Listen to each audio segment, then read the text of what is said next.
All right, we are starting our final video for Chapter 8. This is Section 3. In our last video, we did an example where we actually constructed a confidence interval for estimating a population mean. Now, in that instance, though, our sample size was greater than 30, so we were allowed to assume that there was a normal distribution, or approximately normal. But what if your sample is not bigger than 30, or the population is not normally distributed? The good thing is that T procedures are what we call robust procedures, okay? They are not dramatically affected by a violation of a condition, in this case, the normal condition. So here are some things for us to look out for. If your data is less than 30, you want to plot it. So you can make a histogram, a dot plot, a box plot. You can make a normal probability plot. If you're not sure how to do that one, go back and look at Chapter 2, Section 2. It's on pages 126 and 128 in your textbook. My favorite ones to do are going to be the dot plot as well as the box plot. I specifically like the box plot because it shows you outliers, and that's going to be an important thing. If you have a sample size that's less than 15, you're going to only use T procedures if the data appears close to normal. So you're looking for roughly symmetric, a single peak, no outliers. If the data is clearly skewed or if there are outliers that are present, don't use T. Do not pass go. Do not collect $200. Now, if your sample size is at least 15, so like between 15 and 30, T procedures again can be used unless there are outliers or strong skewness. Okay, strong skewness. Now, large samples, we can use it even if there is a skew, because as long as our sample is greater than or equal to 30, central limit theorem says we are good to go. All right, so let's do an example where we have a small sample. Christina and Rachel randomly selected 18 rolls of a generic brand of toilet paper to measure how well this brand could absorb water. To do this, they poured a quarter cup of water onto a hard surface and counted how many squares it took to completely absorb the water. And then here are the results from their 18 rolls. So this is different than the last examples that we've seen because they're actually giving us the raw data. They're not giving us just a summary of statistics. They're not just saying, hey, here's the sample mean and the sample standard deviation, go from here. They're actually giving us the data.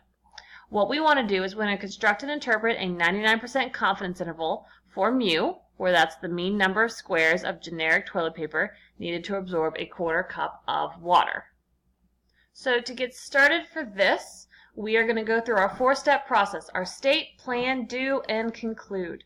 It's going to look almost identical to what we did in the last example with the Oreo cookies, but it's going to take a different step when we get to the normal condition as well as when we get to the calculations in the do part. So let's dive right in. If we're using our acronym PANIC, in our state, we want to describe the parameter that we are trying to estimate. So in this example, we want to estimate mu, which is the true mean number of squares of generic toilet paper needed to absorb a quarter cup of water with 99% confidence. Make sure we are saying that we're estimating mu, which is our mean.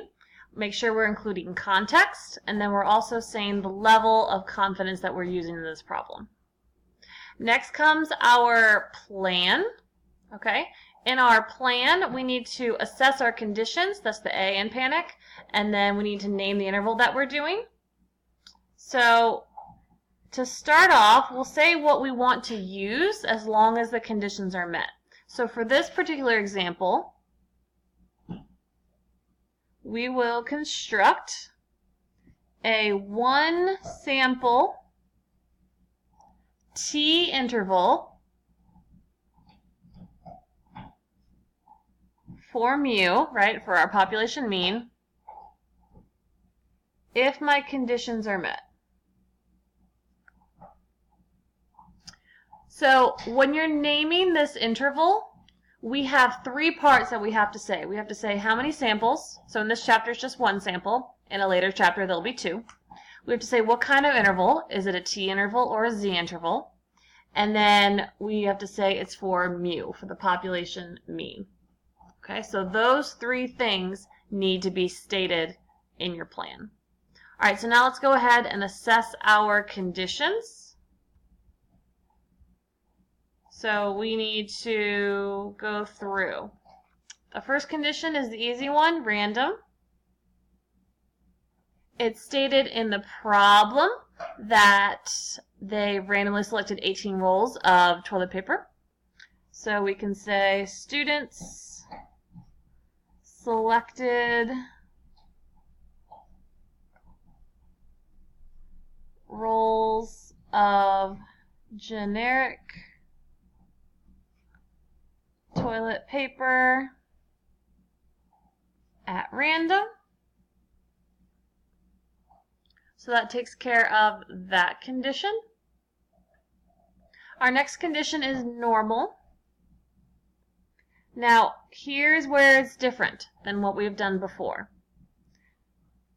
Since our sample size is small, and small in statistics meaning it is less than 30, and then also because we aren't told anything about the population distribution, we aren't told that the population distribution is normal. In this case, we need to check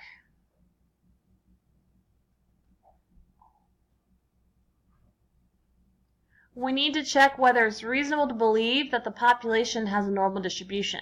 And how are we going to do that? We're going to do that by examining the sample data. So we need to check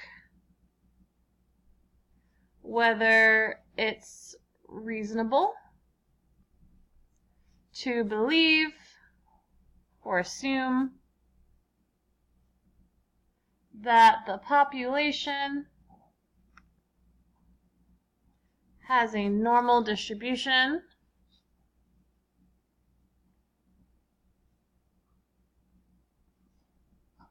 by examining the sample data.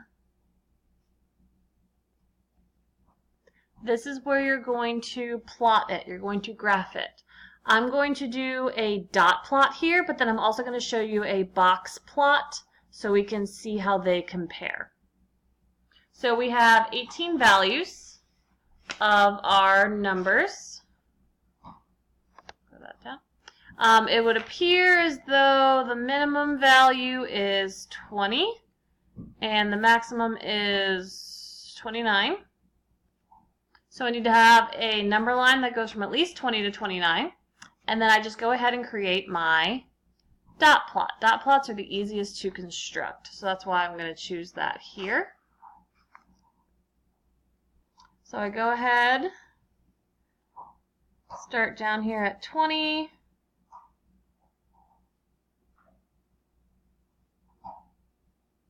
I'm including every value. Okay. This data represents the sheets. Okay. And then I'm going to make my dot plot. So adding points above where they belong. So there's 120. There's 2 21s, so on and so forth. I'm going to pause this to make it, and you should do the same. So here is my dot plot for my 18 data values. Now, looking at this, it doesn't appear as though there are any outliers, and I would say there's no strong skew. So that makes it reasonable for us to assume that the population is going to be approximately normal. So we have to say that. So the dot plot doesn't show any outliers or strong skewness. So I'm looking for strong skewness because my data is between 15 and 30.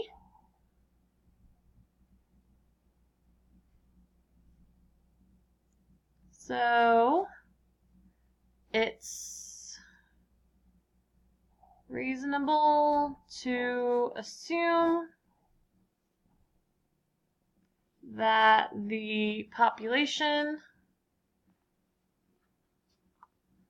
there's my cat's tail, in the video that the population is approximately normal.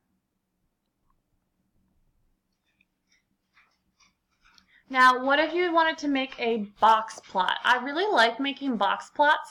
It's a little bit more work than the dot plot, but it gives us a little bit more information as far as being sure about outliers. So let's walk through how you would want to do that. So you want to get your calculator, and you want to go to Stat, and then Edit, and then you want to put in your data. So I've already done that. Enter in all 18 values, so you want to follow along with me and do this too. Okay. And then from here, if I go back to Stat and over to Calc, and pick one variable statistics that says list 1, and I calculate it, and I scroll down, it gives me the 5-number summary that I need to make my box plot. So here's my 5-number summary. Minimum value is 20, max was 29, first quartile was 23, third quartile is 27, the median is 25. Now your calculator can make a box plot for you too. So let's go ahead and do that real quick. So if I go to my y equals, I have my plot 1 turned on, so make sure that this is on and highlighted. And then if I go to second y equals, make sure plot 1 is on. And I want to choose this option right here. It's the box plot, and the little dots there say, will say that if there are any outliers, they will be shown in the form of little like asterisks to the side. So then I go to Zoom. And because this is stats class, we're going to zoom stat, which is option 9 on mine. And then look, we have a beautiful box plot. You could create this as well on your own instead of doing the dot plot. Just make sure you include an actual number line underneath so you can see the numbers. This is a lovely box plot. Look how there are no outliers, and it's really symmetric. So this also further backs up that it's approximately normal.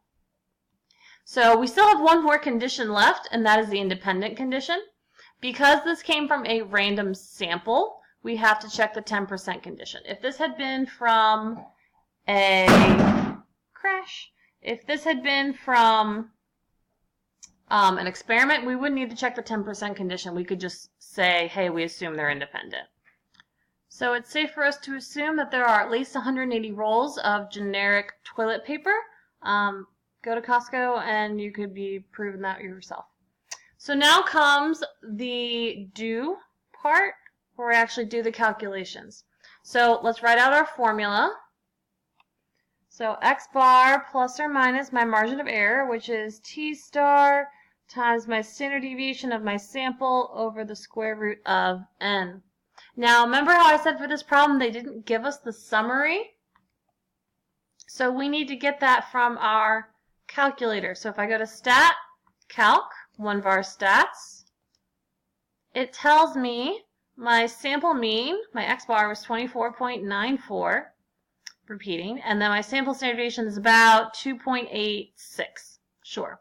And I'm going to plug that into my formula. So 24.94 plus or minus, I'm going to find this critical value here in a second, 2.86 over the square root of 18. Now, since my n for this problem is 18, that means my degrees of freedom is 17. So my critical value, if I consult my table, this is a 99% confidence interval, and my degrees of freedom are 17. So 17 goes over here. Here's 99. Line that up, and it looks like it's 2.898.